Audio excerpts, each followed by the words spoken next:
On today's episode, a man hands Richard a litter. Richard runs into a rock, and we drive across Japan in a pattern that looks like a cock.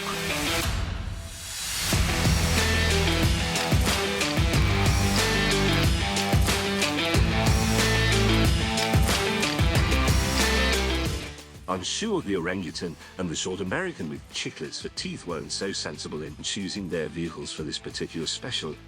I've played it safe and chosen a small buggy. Well, James, not all of us are as smart and wise as you. Since I'm the shortest, I had to overcompensate. I've invested all of my budget into speed. That only leaves the orangutan. Where is he anyway? Here we go. Speed and power, that's the solution. Nothing, we'll just get these stragglers. Like Richard, I've also invested my entire budget in speed. Hammond, you complete and utter moron. Your car doesn't even have a first gear. Of course it has a first gear. Your buggy is going to carb so badly, you won't even be able to drive it.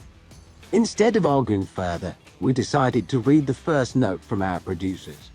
You must bring a priceless panda bracelet to the ancient stone lantern in Townsendu, Japan. Our journey was going to be rather treacherous. We started at the palace of IanVuittonDon. Our endpoint would be here. It would be simple if we could just cross here. But unfortunately, there's a pool of lava in the way. That means we'll have to take the long route. Our first landmark and test would be the great sand pile of King Toyota Honda Mitsubishi. Next, we'd have to cross the wide open plains once owned by the great samurai known by the name of Nissan, now B260 ETT. Then we'd have to finish on a final stretch of tarmac, which was once actually used as part of Motorland Suzuka. They say you can still hear it in Senna's car in the distance as you drive the final stretch. Now Richard, that sounds like a great journey, but why do we have to go all the way round here? Oh yeah, I forgot. There's a giant shark-infested lake there, or something like that. It was then that we decided we had to get moving in order to make it to our first landmark soon. And that was catastrophic as well. No, not again.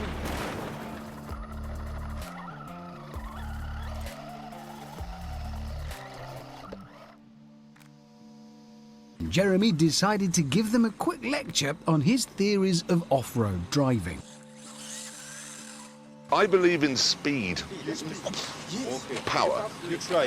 Power and speed solves many things. After hours of off-roading, we arrived at our first test, the great sand pile of King Toyota Honda Mitsubishi.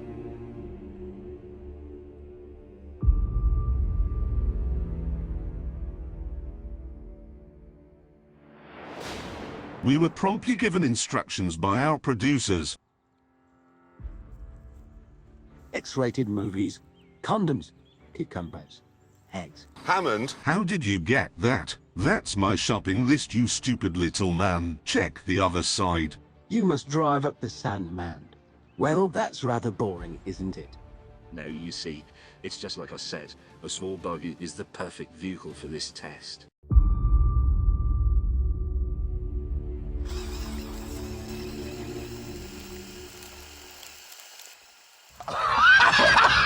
It's fun, perfect, you see? please tell me this is not real.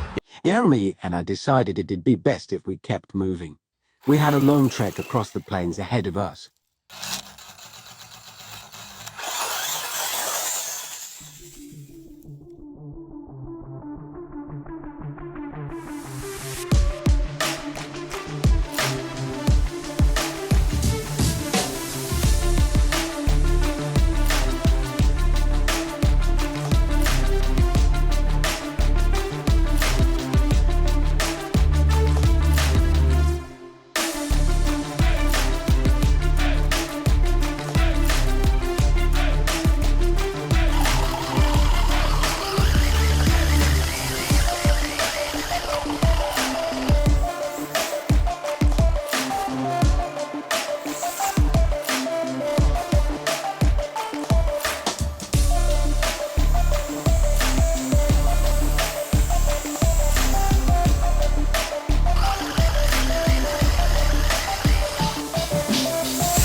Oh shit.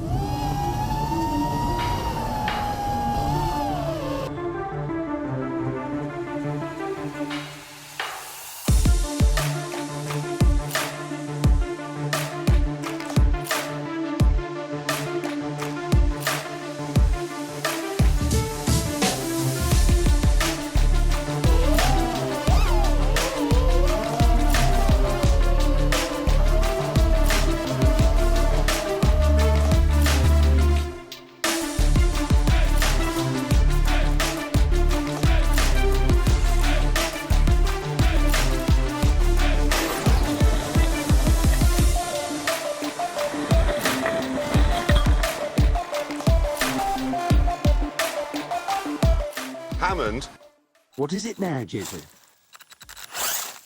I see your first gear is working nicely. Shut up. Did you just call me over here to make fun of me? No, look, we've hit a bit of a roadblock. A big boulder is in the way of our path to Suzuka. It's not just any boulder either. It's a rock. The pioneers used to ride these babies for miles. We were about to start driving over the rock when we were rejoined by our friend James.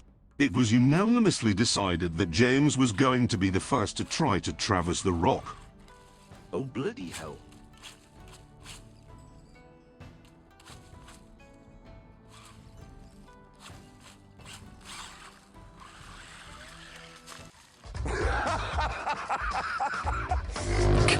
Next, it was my turn to have a go of the rock.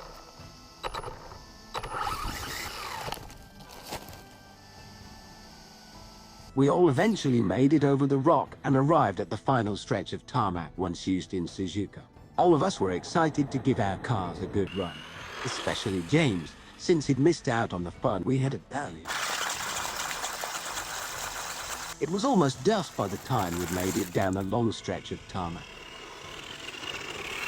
Planting, you infantile pillock.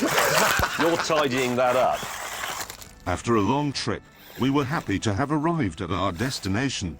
The priceless panda bracelet could now be returned home to its rightful place in the heart of Townsendu, Japan. We then asked our handsome, cowering and thoughtful producer to present the panda bracelet to the lantern. Wait for it. yours. Which is Japanese for o'clock.